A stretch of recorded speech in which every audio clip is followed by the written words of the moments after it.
Halo, assalamualaikum teman-teman semua, kembali lagi di channel Mas Ung. Kali ini ada project merakit sepeda lagi nih. Ini adalah frame local made ya, buatan Indonesia. Di video kali ini saya akan berfokus mereview framenya. Nanti saya akan jelaskan buatan mana, kemudian kita juga lihat detail-detailnya seperti apa, spesifikasinya. Oke, kita langsung lihat lebih dekat framenya.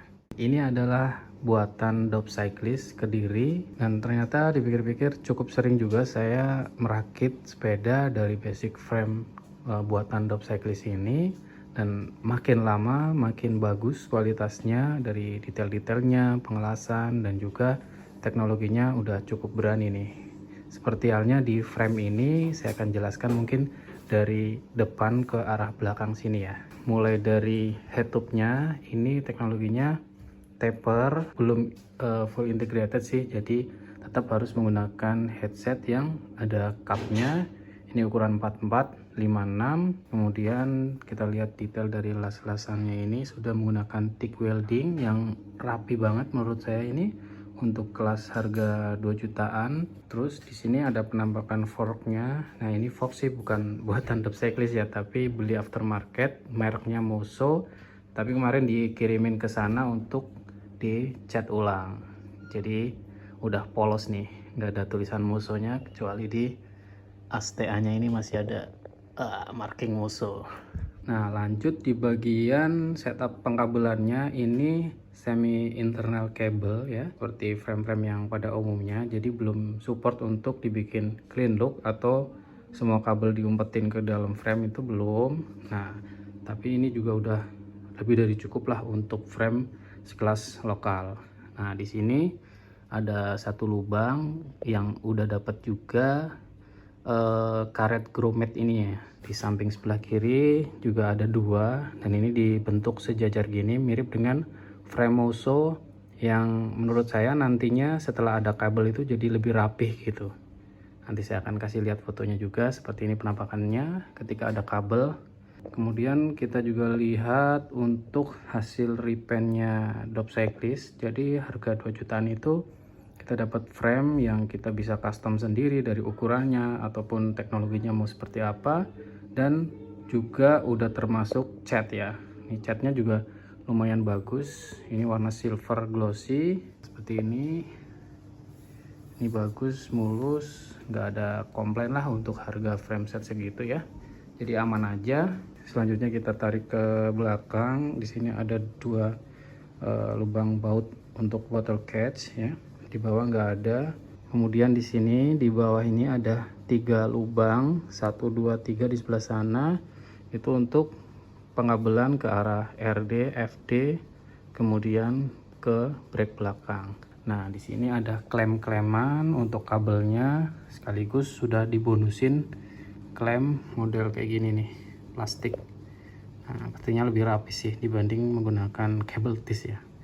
Nah, di sini ada stopper untuk FD satu, ini stopper untuk RD-nya. Jadi ini modelnya masih yang eksternal ya, atau kabel dalamnya kelihatan di sini nih. Ya, model klasik lah, sesuai sama bentukan keseluruhan frame-nya ya. Jadi klasik modern karena forknya menggunakan karbon nih. Nah, kemudian di bagian seat clamp ini sengaja kemarin saya request yang belum integrated ya, jadi masih menggunakan seat clamp yang bisa dilepas pasang seperti ini. Dan tadi sudah dicoba juga untuk lubang seat postnya, ini lancar banget, aman ya. Untuk sekelas local made ini saya apresiasi banget, jadi presisi intinya ya, nggak oblak gitu kan. Kemudian di sini juga ada detail lebih deket untuk pengelasannya menggunakan TIG welding, rapi banget, mantap lah. Sayangnya kemarin saya agak kelewat sih. Jadi untuk bridge-nya menurut saya lebih bagus dia yang model curve atau melengkung gitu ya.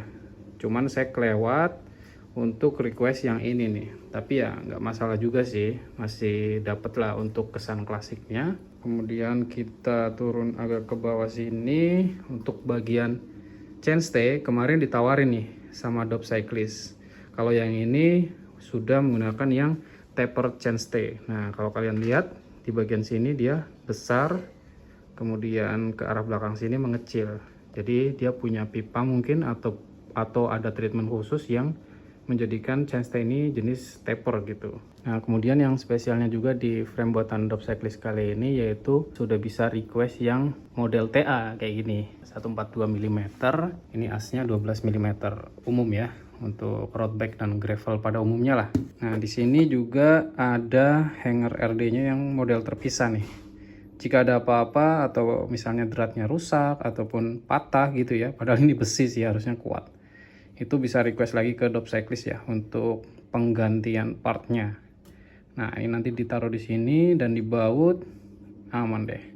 Kemudian tadi juga saya udah nyoba untuk TA-nya, ini TA aftermarket ya, dari Polygon, itu masuk, cuman saya belum nyoba untuk wheelset dipasang di frame sih. Nah, sejauh ini aman ya, tapi bukan berarti nggak ada kekurangan, karena setelah tadi saya cek juga di bagian mounting brake belakang, kaliper itu butuh ada gerakan kanan ke kiri. Ini untuk adjust ya, untuk adjust posisi brake pad dengan rotornya.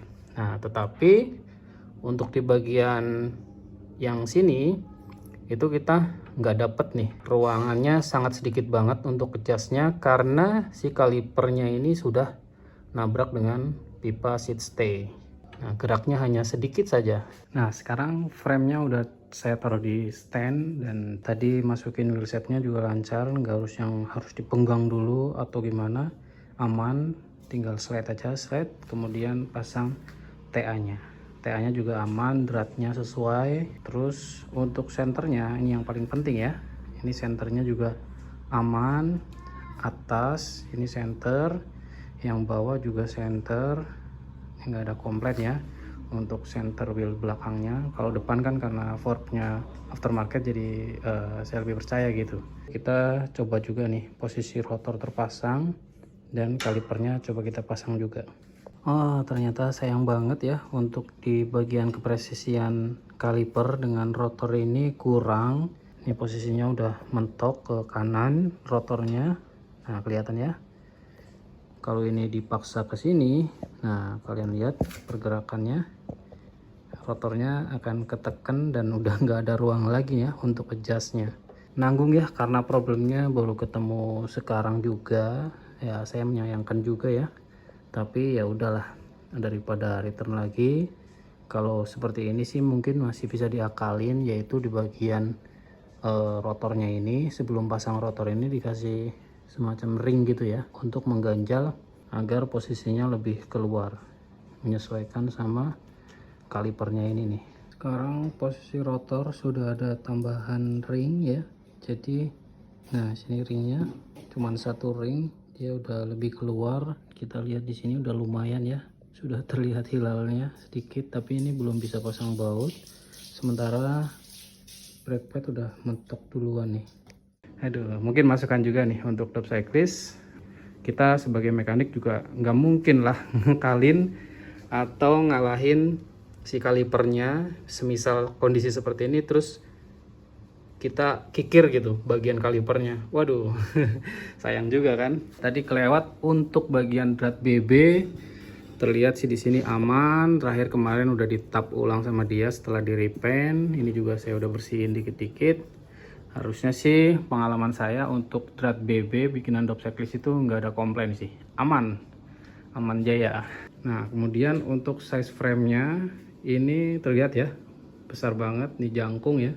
Ini ukurannya 56 karena tinggi si owner kalau nggak salah waktu itu menginfokan itu sekitar 175 atau 178 cm lah. Nah, karakternya ini juga cakep ya, rata air harusnya nantinya. Dan untuk part-partnya ada di sana, wheelset masih ada di belakang. Udah hampir selesai lah untuk part dan frame ini, tinggal nanti melengkapi perintilan kecil-kecil lainnya. Dan insya Allah saya akan bikin video bike build-nya. Mungkin cukup sekian aja review frame bikinan lokal 2 jutaan ini yang menurut saya cukup worth it lah.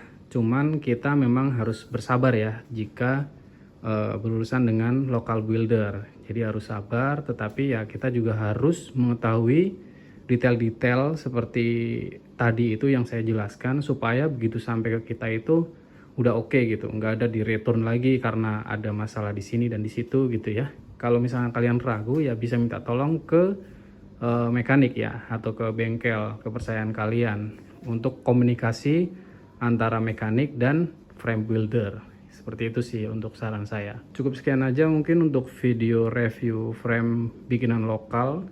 Mudah-mudahan bermanfaat ya untuk kalian yang masih bimbang atau ragu-ragu ketika memilih builder frame lokal yang bagus seperti apa. Seperti itu. Oke, cukup sekian dan sampai ketemu di video selanjutnya di channel Mas Ung. Assalamualaikum warahmatullahi wabarakatuh.